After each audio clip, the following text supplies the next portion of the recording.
Hello my dear students, welcome to Edupod. മക്കളെ, നിങ്ങളിപ്പോൾ അനുഭവിക്കുന്ന പ്രശ്നം എനിക്ക് മനസ്സിലാവും. കാരണം ഇന്നലെ ക്രിസ്മസ് എക്സാമിനേഷന്റെ ആ ടൈം ടേബിൾ വന്നിട്ടുണ്ട്. 9-ാം തീയതി ക്രിസ്മസ് എക്സാം സ്റ്റാർട്ട് ചെയ്യാണ്, 19-ാം തീയതി വരെയാണ് ക്രിസ്മസ് എക്സാം ഉള്ളതെന്നൊക്കെ നമുക്കറിയാം. ക്രിസ്മസ് എക്സാമിനേഷനിലേക്ക് വളരെ കുറച്ച് ദിവസമേ ഉള്ളൂ. ഇതിനിടയ്ക്ക് ഒരുപാട് ചാപ്റ്റേഴ്സ് നമുക്ക് പഠിക്കാനുണ്ട്. എല്ലാ സബ്ജക്റ്റിലും ഒരുപാട് ചാപ്റ്റേഴ്സ് നമുക്ക് പഠിക്കാനുണ്ട്. അതൊക്കെ എങ്ങനെ പഠിച്ചു തീർക്കും? ഓരോ ചാപ്റ്ററിലും എന്താ പറയുക, അതിൻ്റെ വെയിറ്റേജ് എന്താണ്, ഓരോ ചാപ്റ്ററിലും പ്രധാനപ്പെട്ട ക്വസ്റ്റ്യൻസ് ഏതാണ്, ഇങ്ങനെ ഒരുപാട് ചോദ്യങ്ങൾ ഇപ്പം നിങ്ങളുടെ മനസ്സിലുണ്ടാവും. മക്കളെ, നിങ്ങൾ ആരും ടെൻഷൻ അടിക്കേണ്ട ആവശ്യമില്ല എന്നാണ് നിങ്ങളോട് ആദ്യം പറയാനുള്ളത്. ഏതൊക്കെ ചാപ്റ്ററാണ് ഏറ്റവും ഇമ്പോർട്ടൻ്റ്, ഓരോ ചാപ്റ്ററിലും എത്ര വെയിറ്റേജിനാണ് ക്വസ്റ്റ്യൻസ് ചോദിക്കാറുള്ളത്, ഓരോ ചാപ്റ്ററിനും ചോദിക്കുന്ന പ്രധാനപ്പെട്ട ക്വസ്റ്റ്യൻസ് ഏതൊക്കെയാണ് എന്നതൊക്കെ ഈ ഒരു ലൈവിലൂടെ അല്ലെങ്കിൽ ഈ ഒരു വീഡിയോയിലൂടെ നിങ്ങളിലേക്ക് എത്താൻ പോവാണ്. പിന്നെ മാത്രമല്ല, ഇതൊക്കെയാണ് ഇമ്പോർട്ടൻ്റ് എന്ന് പറഞ്ഞാൽ ഓടിപ്പോവാനൊന്നും പോകുന്നില്ല. ഓരോ ചാപ്റ്റേഴ്സിന്റെ ക്ലാസ്സും ഓരോ ചാപ്റ്റേഴ്സിൽ നിന്നും ചോദിക്കുന്ന പ്രധാനപ്പെട്ട ക്വസ്റ്റ്യൻസിന്റെ ക്ലാസ്സുമായിട്ട് ലൈവിൽ നമ്മൾ വരുന്നുണ്ട്. അങ്ങനെ കംപ്ലീറ്റ് നിങ്ങളെ പഠിപ്പിച്ച് ക്രിസ്മസ് എക്സാമിന് സെറ്റ് ആക്കിയിട്ടേ നിങ്ങളെ എക്സാം ഹാളിലേക്ക് ഞങ്ങൾ എല്ലായ്പ്പോഴും ചെയ്യുന്ന പോലെ ഈ ക്രിസ്മസ് എക്സാമിനും പറഞ്ഞേക്കാൻ പോകുന്നുള്ളൂ. അതുകൊണ്ട് ആരും ടെൻഷൻ അടിക്കണ്ട, കൂളായിട്ട് ഹാപ്പി ആയിട്ടിരിക്കുക. ഓക്കെ, ഇനി നമുക്ക് നോക്കാം. സെക്കൻഡ് ടേം എക്സാമിനേഷന് കെമിസ്ട്രിയിൽ ഏതൊക്കെ ചാപ്റ്റേഴ്സാണ് ഉള്ളത്? നിങ്ങൾക്കറിയാവുന്ന പോലെ aldehyde ketones and carboxylic acids എന്ന് പറയുന്ന ചാപ്റ്റർ വരെ നമ്മുടെ ക്രിസ്മസ് എക്സാമിനേഷന് ഉണ്ട് എന്നുള്ളതാണ്. ഒന്നാമത്തെ ചാപ്റ്റർ സൊല്യൂഷൻസ് മുതൽ ആൽഡിഹൈഡ് വരെ ഉണ്ട്. ഇനി മക്കളെ, ഈ ചാപ്റ്റേഴ്സ് 8 ചാപ്റ്ററാണ് ഉള്ളത്.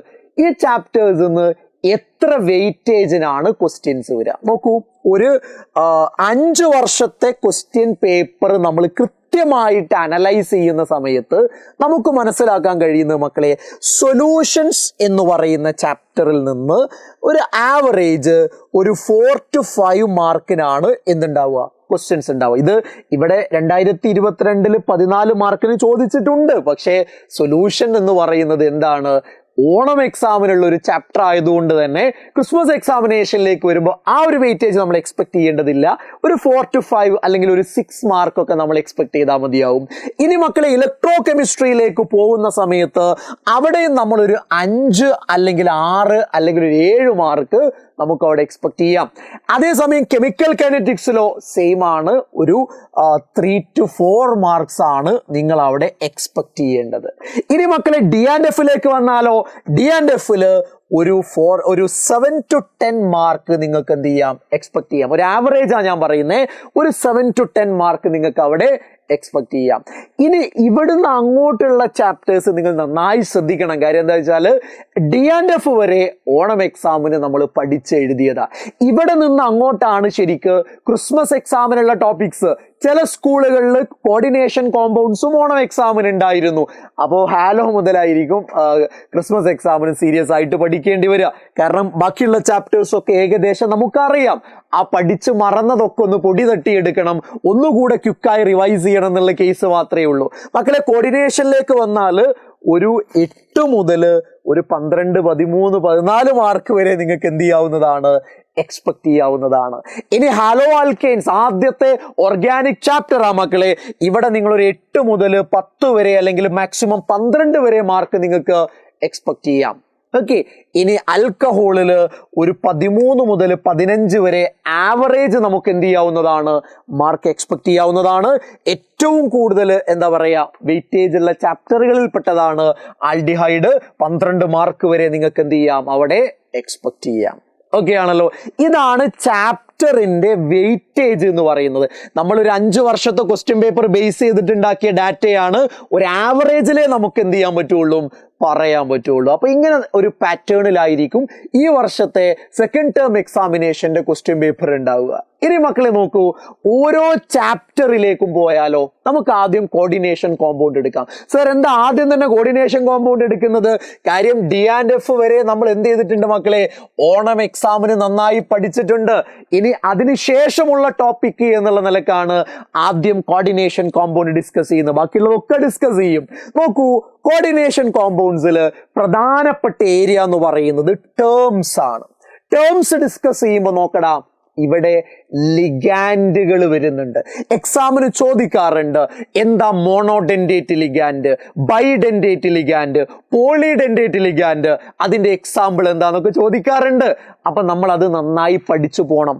ഡെൻഡിസിറ്റി, മോണോഡെൻഡേറ്റ് ബൈഡെൻഡേറ്റ് ഒക്കെ ആയിട്ട് കണക്ട് ചെയ്തതാ, നിങ്ങൾക്കറിയാം. മക്കളെ, കോർഡിനേഷൻ നമ്പർ എഴുതാൻ എക്സാമിന് ക്വസ്റ്റ്യൻ വരാറുണ്ട്. അപ്പോ ഈ ടേംസിന്റെ ഭാഗത്ത് കോർഡിനേഷൻ നമ്പറും ലിഗാൻസും മോസ്റ്റ് ഇമ്പോർട്ടന്റ് ആണ്. അവിടെ നിന്ന് ക്വസ്റ്റ്യൻസ് വരാറുണ്ട്. ഇനി മക്കളെ, IUPAC നെയിമിംഗ് വരാറുണ്ട്. ഒരു കോർഡിനേഷൻ കോമ്പൗണ്ട് തന്ന് അതിന്റെ IUPAC നെയിം എഴുതാൻ എക്സാമിന് ചോദിക്കാറുണ്ട്. അല്ലെങ്കിൽ ഒരു IUPAC നെയിം തന്ന് അതിന്റെ സ്ട്രക്ചർ എഴുതാൻ ചോദിക്കാറുണ്ട്. നമ്മൾ പഠിച്ചു പോവേണ്ട ഏരിയയാണ്. പിന്നെ മക്കളെ, ബോണ്ടിങ്ങില് വെർണേഴ്സ് തിയറി ഇമ്പോർട്ടൻ്റ് ആണ്.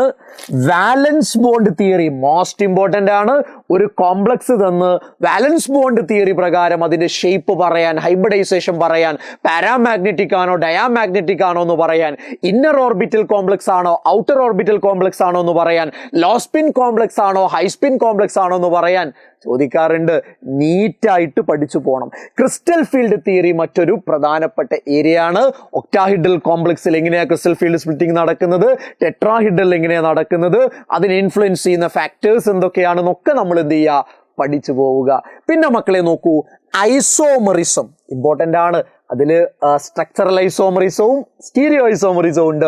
4 സ്ട്രക്ചറൽ ഐസോമറിസം ഉണ്ട്: ionisation, linkage, coordination and solvate. Stereo ഐസോമറിസത്തിൽ ജിയോമെട്രിക്കൽ ഉണ്ട്, ഓപ്റ്റിക്കൽ ഉണ്ട്. രണ്ടും നന്നായി പഠിക്കുക, രണ്ടും വളരെ ഇമ്പോർട്ടൻ്റാ. പിന്നെ മക്കളെ നോക്കുക, ഈ കോർഡിനേഷൻ കോംപ്ലക്സുകളുടെ സ്റ്റെബിലിറ്റി എഫക്ട് ചെയ്യുന്ന ഫാക്ടേഴ്സ് നോട്ട് ചെയ്യണം. അതേപോലെ തന്നെ കോർഡിനേഷൻ കോംപ്ലക്സുകൾക്ക് ഒരുപാട് അപ്ലിക്കേഷൻസ് ഉണ്ട്. ക്യാൻസർ ട്രീറ്റ്മെന്റിന് ഉപയോഗിക്കുന്നത് മുതൽ വാട്ടർ ട്രീറ്റ്മെന്റിന് ഉപയോഗിക്കുന്നത് മുതൽ ഒരുപാട് അപ്ലിക്കേഷൻസ് ഉണ്ട്. ഒന്ന് നോക്കിപ്പോണം.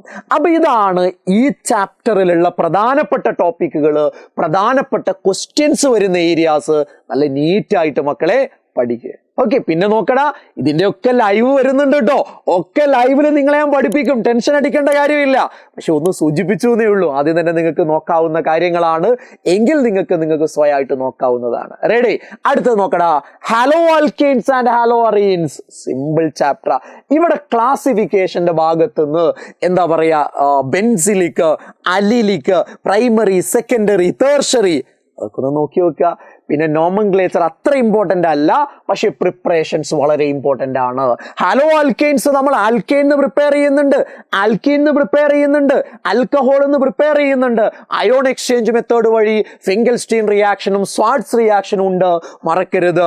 ഹാലോ അറീന്റെ പ്രിപ്പറേഷൻ ബെൻസീനിൽ നിന്നുണ്ട്, അമൈൻസിൽ നിന്നുള്ള സാൻമേഴ്സ് റിയാക്ഷനും ഗാറ്റർമാൻ റിയാക്ഷനും വളരെ ഇമ്പോർട്ടൻ്റ് ആണ്, പഠിക്കാതെ പോകരുത്. ഫിസിക്കൽ പ്രോപ്പർട്ടീസിൽ ബോയിലിംഗ് പോയിന്റ് ഒന്ന് നോട്ട് ചെയ്ത് വെക്കാവുന്നതാണ്. പിന്നെ മക്കളെ, കെമിക്കൽ പ്രോപ്പർട്ടീസിൽ വളരെ ഇമ്പോർട്ടൻ്റ് ആയിട്ടുള്ള nucleophilic substitution reaction SN1 SN2 most important ആട്ടോ.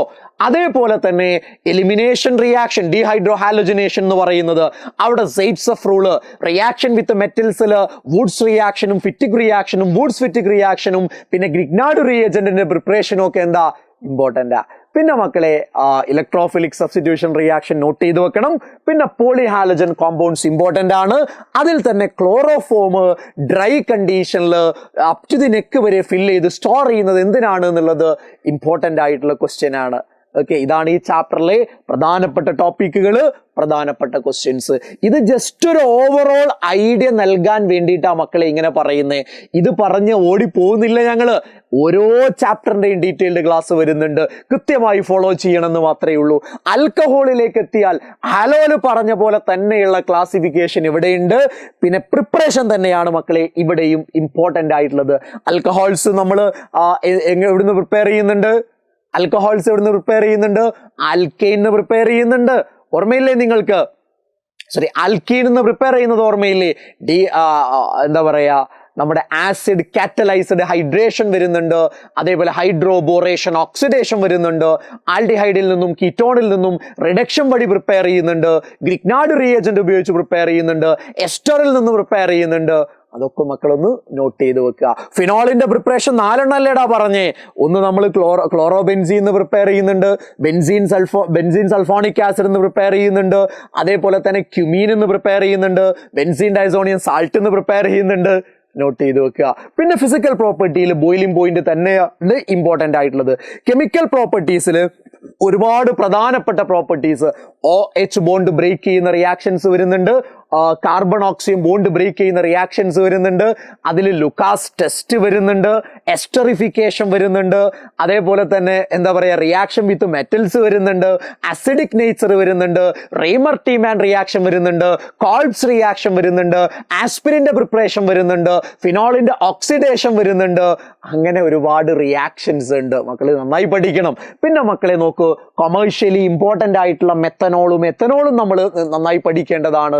ഈത്തറിലേക്ക് പോകുന്ന സമയത്ത് വില്യംസൺ സിന്തസിസിന്റെ പ്രിപ്പറേഷൻ വളരെ ഇമ്പോർട്ടൻ്റ് ആണ്.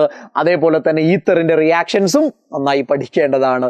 അപ്പൊ ഞാനൊരു ഓവറോൾ ഐഡിയ തരുന്നു എന്നേ ഉള്ളൂ. പക്ഷേ മക്കള് നന്നായി ശ്രദ്ധിക്കണം കേട്ടോ. ലൈവ് വരുമ്പോൾ കറക്റ്റ് വരിക, കറക്റ്റ് അറ്റൻഡ് ചെയ്യുക. നന്നായി പഠിക്കേണ്ട സമയമാണിത്.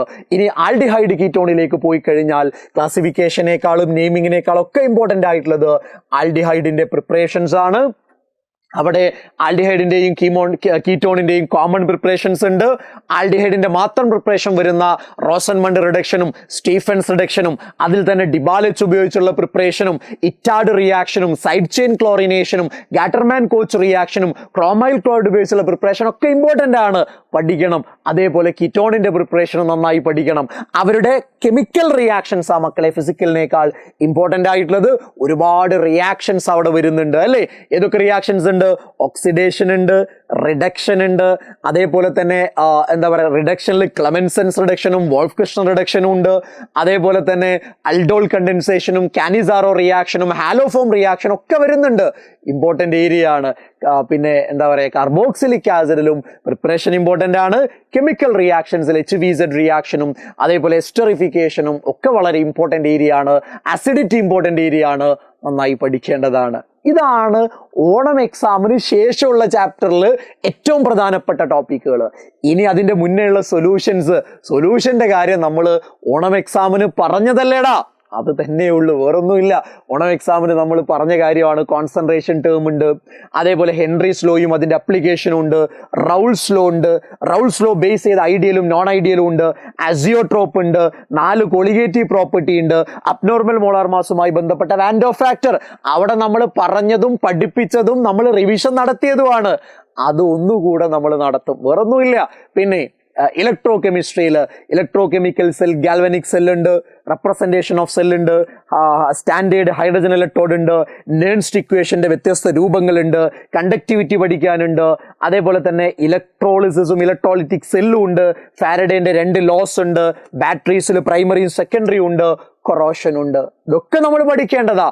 ഓണം എക്സാമിന് നമ്മൾ ഇത് പഠിച്ചതാണ്, അതുകൊണ്ട് പ്രത്യേകിച്ച് പ്രശ്നമൊന്നുമില്ല. മക്കൾ അത് നീറ്റായിട്ട് ഓർത്ത് വെക്കുക. പിന്നെ നോക്കടാ, കെമിക്കൽ കൈനറ്റിക്സ്, അതിൽ റേറ്റ് ആവറേജ് ഇൻസ്റ്റന്റേനിയസ് ഉണ്ട്, റേറ്റ് കോൺസ്റ്റന്റ് ഉണ്ട്, ഓർഡർ മൊളിക്കുലാരിറ്റി ഉണ്ട്, അതേപോലെ റേറ്റ് ലോ എക്സ്പ്രഷൻ ഉണ്ട്, ഹാഫ് ലൈഫ് ഉണ്ട്, റേറ്റിനെ ടെമ്പറേച്ചർ എങ്ങനെ ഡിപ്പെൻഡ് ചെയ്യുന്നുണ്ട്, അറീനിയസ് ഇക്വേഷൻ ഉണ്ട്, കാറ്റലിസ്റ്റിന്റെ എഫക്റ്റ് ഉണ്ട്, കൊളീഷൻ തിയറി ഉണ്ട്.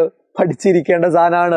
DNF എത്തുന്ന സമയത്ത് ഇലക്ട്രോണിക് കോൺഫിഗറേഷനും അതിൻ്റെ പൊട്ടാസ്യം ഡൈക്രോമേറ്റ്, പൊട്ടാസ്യം എന്താ പറയുക പെർമാംഗനേറ്റ്, അതിൻ്റെ പ്രിപ്പറേഷൻ, അതിൻ്റെ പ്രോപ്പർട്ടീസ്, അതിൻ്റെ ക്യാരക്ടറിസ്റ്റിക്സ്, പിന്നെ ഡി ബ്ലോക്ക് എലമെന്റിന്റെ ജനറൽ ക്യാരക്ടറിസ്റ്റിക്സ്, പിന്നെ എന്താ പറയുക ലാന്തനോട് കോൺട്രാക്ഷൻ, ആക്ടിനോട് കോൺട്രാക്ഷൻ ഒക്കെ ഇല്ലേ, അതൊക്കെ നമ്മളൊന്ന് അറിഞ്ഞിരിക്കുക. അപ്പം ഇതാണ് ഇവിടെ നമ്മൾ എന്ത് ചെയ്യേണ്ടത്, നമ്മൾ പഠിച്ചിരിക്കേണ്ട കാര്യങ്ങൾ എന്നുള്ളതാണ്.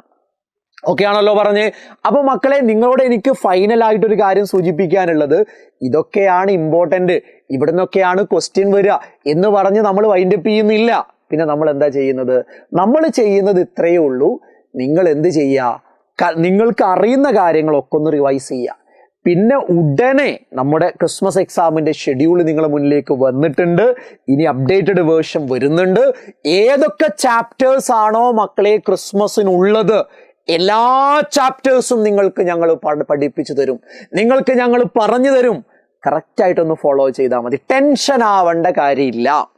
ഇത് തല പോകുന്ന കേസൊന്നുമല്ല. നമ്മൾക്ക് പഠിക്കാൻ പറ്റുന്നതിന്റെ പരമാവധി നമ്മൾ പഠിക്കും, പരമാവധി മാർക്ക് നമ്മൾ സ്കോർ ചെയ്യും, ബാക്കിയുള്ളത് എന്ത് ചെയ്യും, പബ്ലിക് എക്സാമിലേക്ക് പഠിക്കും. അത്രയേ ഉള്ളൂ. നമ്മൾ കൂടെയുണ്ട്, നിങ്ങൾ കൂടെ നിൽക്കുക. All the very best. Thank you very much.